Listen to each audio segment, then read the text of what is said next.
आपने काफ़ी सेंचुरियाँ की, एक सेंचुरी का दुख है आपको कि नहीं हो पाई?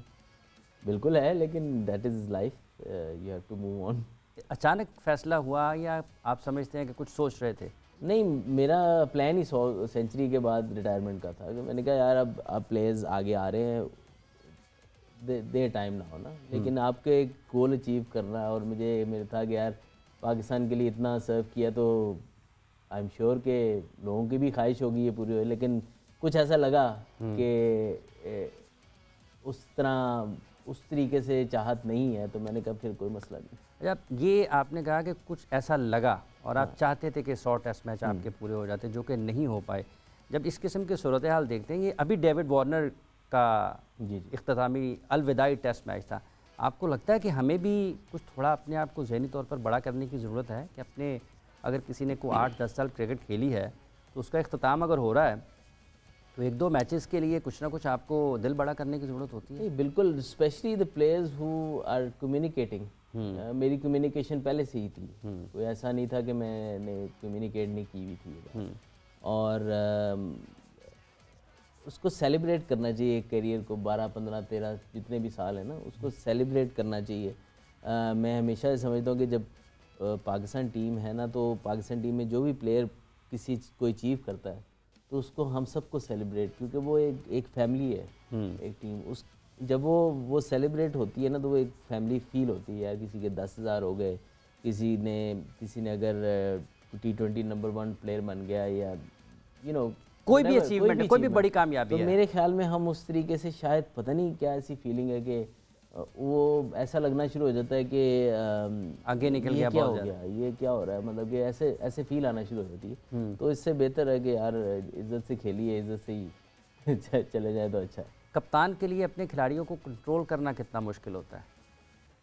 आई थिंक आजकल के लड़के तो बहुत अच्छे हैं। मोस्ट प्रॉब्ली मेरे ख्याल जितने साल मैं खेला हूँ, हार्डली कुछ प्लेयर्स का आप कह सकते हैं, नाम तो नहीं लेना चाहिए किसी का भी, लेकिन आई फेल्ट कि इससे अच्छे ह्यूमन बीइंग नहीं आए, किसी भी शायद दौर में नहीं आए होंगे जिन्होंने टीम का माहौल इतना अच्छा रखा हो। स्पेशली जो टेस्ट साइड थी आफ्टर 2010, जिस तरीके से हमने 7-8 साल इकट्ठे गुजारे, और उसके बाद भी हमारे टाइम पे भी कप्तान चेंज हुए हैं, लेकिन हमने अपना जो ब्रदरहुड होता है ना भाई, वो जो दोस्ती वाला, एक होता है भाई, तो खून का रिश्ता होता ही होता है, भाईचारा, लेकिन सम टाइम मेरा ख्याल है कि जो दोस्ती वाली ब्रदरहुड होती है ना, वो ज़्यादा स्ट्रॉन्ग हो जाती है। आई थिंक कि वो कभी हमने नहीं टूटने दी, और अल्हम्दुलिल्लाह बड़ा एक दूसरे के टफ टाइम में हमने सपोर्ट भी किया, और ऐसी कभी फीलिंग नहीं आई कि कोई किसी की टांग खींच रहा है या कुछ हो रहा है। सबसे ज़्यादा आपने किसकी कप्तानी में क्रिकेट खेल कर लुत्फ़अंदोज़ हुए?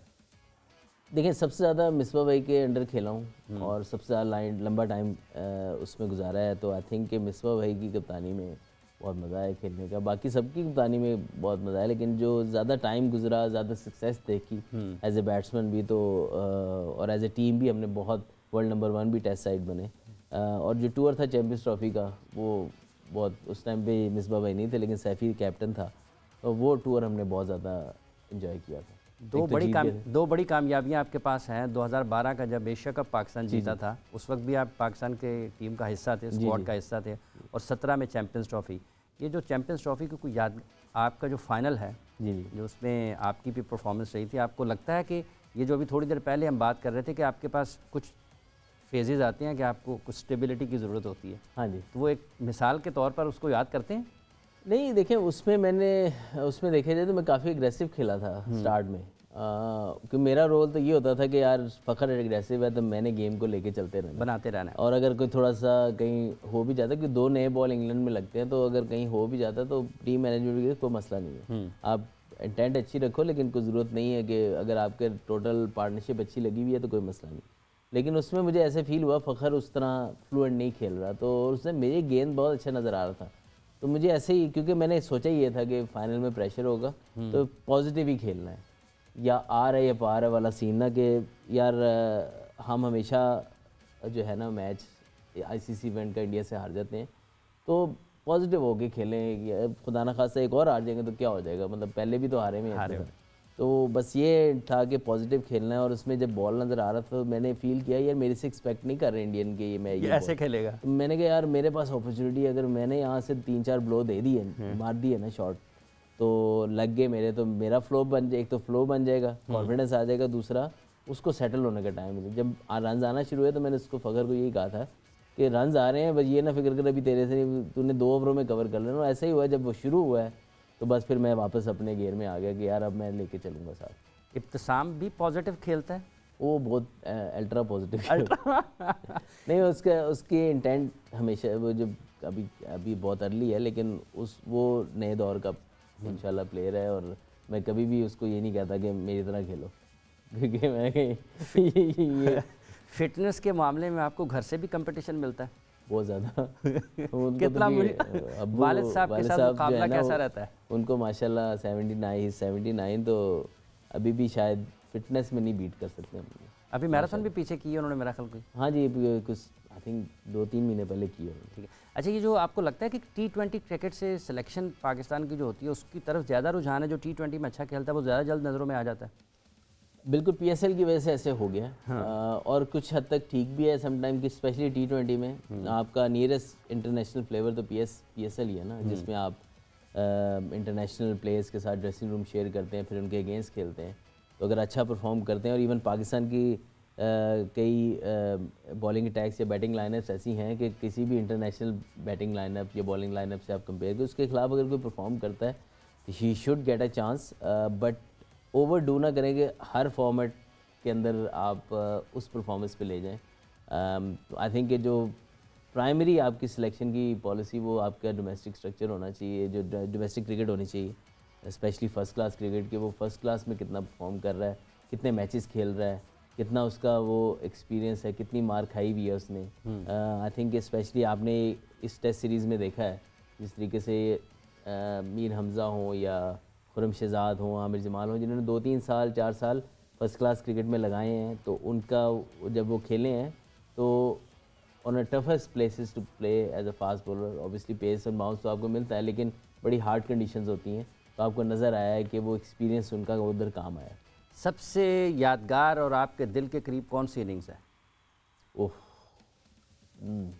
बड़ी मुझे जो 141 नॉट आउट साउथहैम्पटन में किया था, एज ए प्लेयर बड़ा चैलेंज था मेरे लिए, एज ए कैप्टन में था और बड़ा क्रिटिसिज्म हुआ मैनचेस्टर टेस्ट मैच हारने के बाद। आई थिंक वो इनिंग ना mentally challenge as a psychologically I felt कि वो हार्डेस्ट टाइम था मेरे ऊपर, और रन्स भी कोई ख़ास नहीं हो रहे थे और कप्तानी का भी प्रेशर था। तो आई थिंक उस लिहाज से मैं कहता हूँ कि वो मोस्ट चैलेंजिंग इनिंग टेक्निकली भी, तो वो मैं समझता हूँ वो करीब है। ऑस्ट्रेलिया में 200 जो है वो बॉक्सिंग डे टेस्ट मैच का, वो तो एज ए अचीवमेंट वो, लेकिन आई थिंक मेंटली और टेक्निकली चैलेंज्ड इनिंग्स वो। एक कमबैक पे के ऊपर भी शारजा में भी एक इनिंग्स वो याद वो भी बहुत चैलेंजिंग थी, क्योंकि उसमें भी मैं अगर रन्स ना करता तो शायद टीम से बाहर हो जाता। लेकिन ये कि वो भी बड़ी काफ़ी इनिंग्सें होती हैं जो आपके दिल के बड़े करीब होती हैं, लेकिन आपने एक पूछा ना कि यार जिसमें आप बहुत ज़्यादा हर्ट हो और बहुत ज़्यादा आप समझ रहे हो कि यार ऐसे लग रहा है कि अब रास्ता मुश्किल नज़र आ रहा है, वो वन ऑफ दोज इनिंग्स थी। ठीक है। अच्छा, आगे 2-3 साल में आप अभी भी फर्स्ट क्लास क्रिकेट खेल रहे हैं, ये वाला सीज़न कैसे बेस्ट करते एक पाकिस्तान के साबिक कप्तान, क्योंकि एक 4-5 साल के अरसे के बाद पूरे मुल्क में क्रिकेट मैचेस के एतबार से और टीमों की तादाद के एतबार से बढ़ी है, आपके ख्याल में इसे बेहतर कैसे करने की ज़रूरत है? देखिए, मैं ये समझता हूँ कि हर जगह ना हम एक्सट्रीम चेंजेस करते हैं, तो सम टाइम एक्सट्रीम चेंजेस से बचना चाहिए। चाहे ना, जैसे टीमें कम हुई थी तो एक्सट्रीम पे चले गए थे, हम कम ले गए थे, ठीक है। और अब ऐसा भी ना हो कि एक्सट्रीमली हम वापस टू मच क्वांटिटी की तरफ चले जाएं। मैंने पूरा सीज़न तो नहीं खेला, लेकिन अभी सबसे बड़ी खुशाइंद बात यह है क्रिकेटर्स के लिए, डिपार्टमेंटल क्रिकेट जो है वो दोबारा शुरू हुई है। हमने बहुत बड़ी मिस्टेक की थी कि हमने जो एक्सपीरियंस प्लेयर्स थे ना वो अपने सिस्टम से आउट कर दिए थे 2018-19 के बाद, जिसकी वजह से जो यंग प्लेयर्स थे ना वो अच्छे टाइम पे तो अच्छा कर लेते थे, लेकिन जब टफ़ टाइम आता था तो वो सारे एक जैसे होते थे, तो उनको उनके पास वो एक्सपीरियंस नहीं होता था एक दूसरे, या कोई एक एक एक्सपीरियंस प्लेयर उनके साथ काम करने के लिए नहीं होता था, सारी टीमों के पास ये नहीं था। तो आई थिंक कि वो बहुत बड़ी मिस्टेक थी जो कि हम सफ़र कर रहे हैं उसके लिए, क्योंकि अब आता है ना कि जब मैं बैटिंग करता हूँ फर्स्ट क्लास में, तो जो मैं 10 साल पहले करता था उससे बहुत डिफरेंट है। अब ऐसे लगता है कि वंस आई गो थ्रू तो आसान है वो, उसके बाद फिर जो है ना वो प्लेयर्स के पास वो प्लान्स नहीं होते, वो बॉलर्स के पास या कैप्टन्स के पास, क्योंकि वो फुकदान अब नज़र आ रहा है एक्सपीरियंस का। पहले जब हम 100 करते थे ना तो शाम को रात को ना फील हो रहा होता था कि पीछे सर में नेक में दर्द हो रहा है, क्योंकि आपने फोकस इतना किया होता था।